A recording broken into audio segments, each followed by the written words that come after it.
नमस्कार, आपसे मेरा नाम है शुभवी यादव एडवोकेट और मैं आप सभी के लिए लीगल एडवाइस वीडियोस अपलोड करता हूं जो कि आप सब लोग लाइक करते हैं, पसंद करते हैं, शेयर करते हैं और सब्सक्राइब भी करते हैं। अब तक नहीं किया तुरंत करिएगा, दूसरे लोगों तक भी जानकारी को जरूर शेयर करिएगा। बहुत सारे ऐसे हमारे सब्सक्राइबर हैं जो सवाल पूछते हैं कि सर मेरे पास रिकॉर्डिंग है जिसमें कि मेरी पत्नी गाली दे रही है या फिर मेरा पति गाली दे रहा है या फिर वो गलत हरकतों के बारे में कह रहा है, मेरे पास ऑडियो है या फिर मेरे पास फ़ोटो हैं या फिर मेरे पास चैट है। ऐसे कई सवाल आते हैं।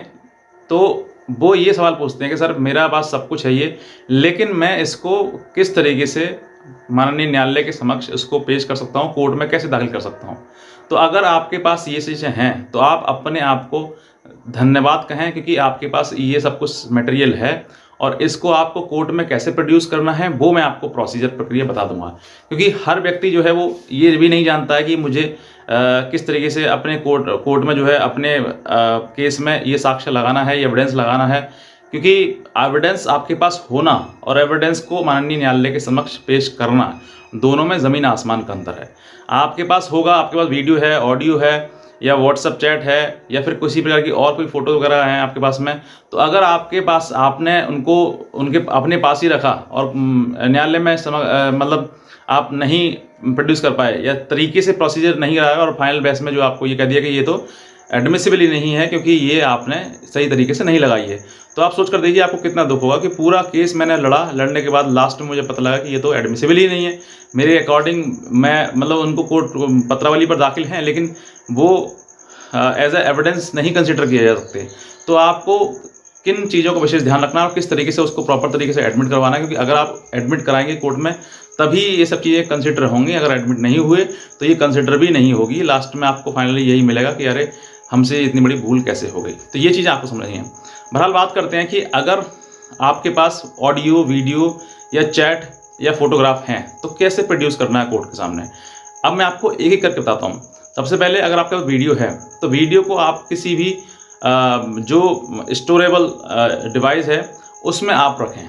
और रखने के बाद जैसे मतलब पेन ड्राइव है या कोई सीडी है या डीवीडी है। सी डीवीडी अब नहीं चलती है लेकिन अब पेन ड्राइव का समय है तो पेन ड्राइव चलता है, आप उसमें उसको स्टोर कर सकते हैं।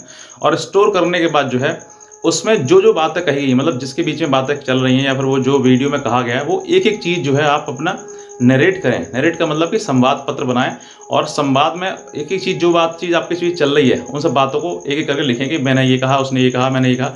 जो भी आपके बीच में सत्य बात हुई है वही चीज़ें वहाँ पर लिखें। और लिखने के उपरांत जो है उस चीज़ को बनाने के बाद एक पेन ड्राइव होगी आपकी।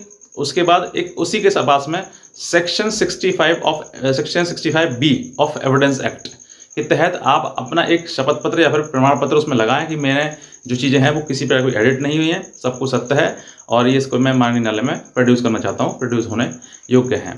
तो ये सब चीज़ें अगर आप कहेंगे तो आपका जो वीडियो है वो पत्रावली पर दाखिल हो जाएगा और दाखिल होने के बाद जब आपका जिरह या बहस होगी आपके राय में तो वो एविडेंस आपके कंसिडर होगा और आपको एविडेंस के अकॉर्डिंग ही आपको न्याय दिया जाएगा। ये बात हुई वीडियो की। इसी प्रकार से अगर आपके पास ऑडियो है तो ऑडियो को भी आप इसी प्रकार से उसका बनाएंगे। पहले उसको ऑडियो को पढ़ेंगे, सुनेंगे, सुनने के बाद उसका जो नरेशन है वो बनाएंगे और उसके बाद फिर सेक्शन 65 बी का सर्टिफिकेट लगाएंगे। ये इस तरीके पूरा प्रोसीजर प्रक्रिया करेंगे तब ये दोनों चीज़ें एडमिट आपकी हो जाएंगी पत्रावली पर कोर्ट में। तीसरा, अगर आपके पास कोई फोटोग्राफ है तो फोटोग्राफ भी आप इसी तरीके से जैसे भी हैं उसको वैसे ही प्रिंट करेंगे। प्रिंट करने के बाद आप या तो उसका ओरिजिनल फोटो बनवा लें या फिर किसी पेपर पर या फिर जो डॉक्यूमेंट है उस पर आप उसको प्रिंट करवाएं। और प्रिंट कराने के बाद फिर इसके साथ भी सेक्शन 65 बी का आप जो सर्टिफिकेट है वो आप देंगे और तब जो है इसको एडमिट ऑनरेबल कोर्ट द्वारा कर लिया जाएगा। क्योंकि ये इसमें भी एक ऑनरेबल सुप्रीम कोर्ट का लैंडमार्क जजमेंट है। अर्जुन पंडित वर्सेस कोसराव, ऐसे नाम है पूरा।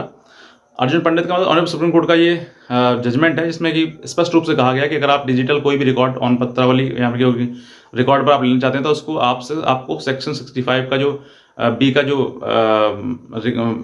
एफिडेविट है वो आपको प्रोड्यूस करना पड़ेगा, तब आपकी ये चीज़ें कंसिडर होंगी।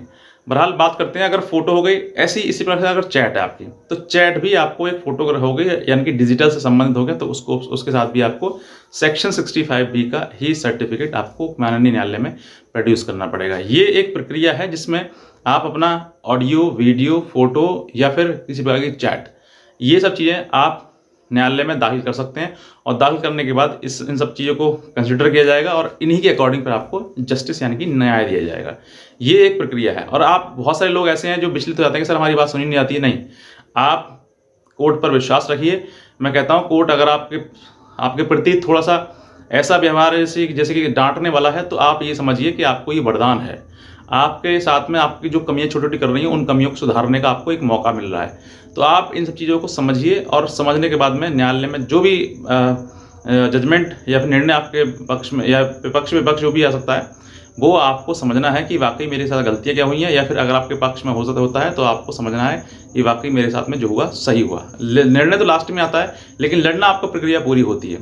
तो बस मैं इतना ही कहना चाहूँगा। अगर आप नए हैं तुरंत सब्सक्राइब करें, और कोई भी सवाल आपके मन में है तो नीचे कमेंट सेक्शन में जरूर कमेंट करें, और पूरी जानकारी पूरा वीडियो जरूर देखें ताकि आपको ये चीज़ समझ आ सके। तो बस इतना कहना चाहूँगा। आज का वीडियो देखने आपसे बहुत धन्यवाद।